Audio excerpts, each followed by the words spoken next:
A reminder that No matter what you're feeling, I hope you know that you're allowed to feel that way. You don't have to force yourself to get over something right away. You're allowed to sit in your pain, your frustration, your exhaustion, whatever it may be. Because you're only human.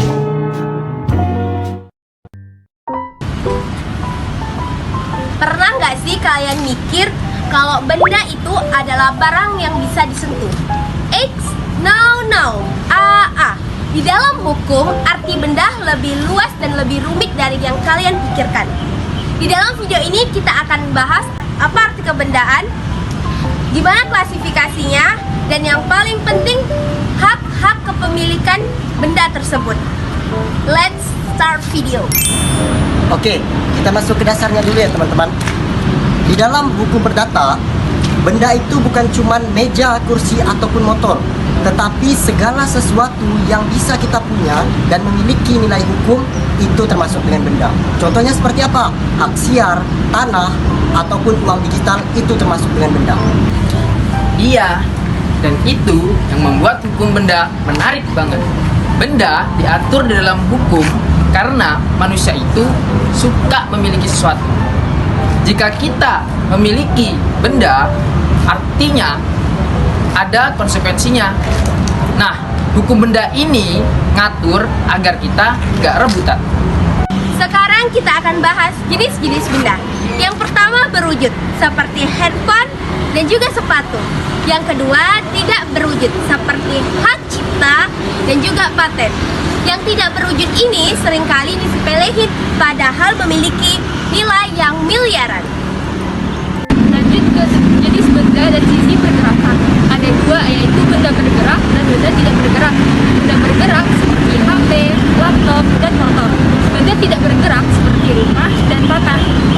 Nah, kalian tahu nggak kalau perbedaan ini sangat penting karena sangat mengaruhi aturan jual beli dan jaminan hukum.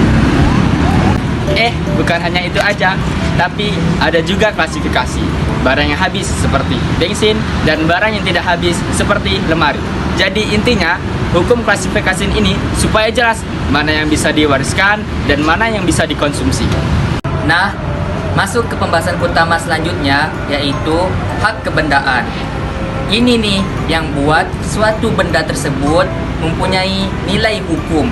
Karena hukum bukan cuma ngatur tentang bendanya, tetapi juga mengatur tentang hak kepemilikan atas benda tersebut. Hak kebendaan itu beda dengan hak perorangan.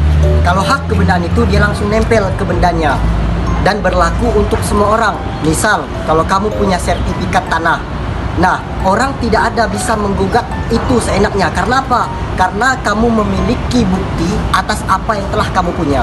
Ada beberapa contoh dari hak-hak kebendaan nih. Yang pertama namanya hak milik. Hak milik adalah hak yang paling kuat di antara hak kebendaan yang lain. Yang kedua adalah hak guna bangunan. Hak guna bangunan adalah hak yang sering dipakai untuk membangun rumah, tetapi di atas tanahnya orang lain. Nah, perlu diketahui teman-teman, kita bisa loh membangun rumah, tetapi bukan di atas tanahnya kita, yaitu dengan menggunakan hak guna bangunan tadi. Nah, yang terakhir yaitu hak gadai dan hak tanggungan. Hak ini biasanya dipakai untuk agunan di bank. Hak kebendaan memiliki ciri khas yang khas banget. Yang pertama, dia mengikat semua orang, bukan cuma orang tertentu. Yang kedua, dia memiliki kekuasaan penuh terhadap bendanya. Jadi, orang itu boleh mewarisi, boleh menjual, ataupun menggadaikan sesuai haknya.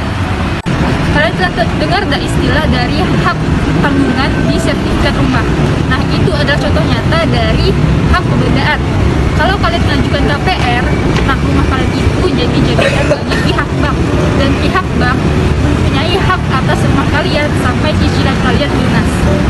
Tapi jangan salah ya, punya barang doang gak cukup. Tapi butuh bukti legal seperti sertifikat, kuitansi, dan akta.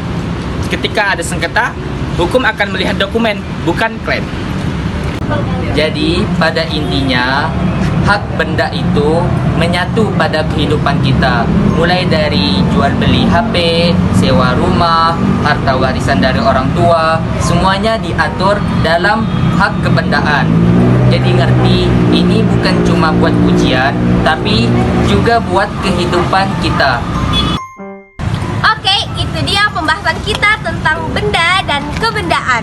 Mulai dari definisinya, klasifikasinya, yang kelihatannya nggak sesimpel itu, dan juga hak-hak yang bikin kepemilikan itu sah di mata hukum.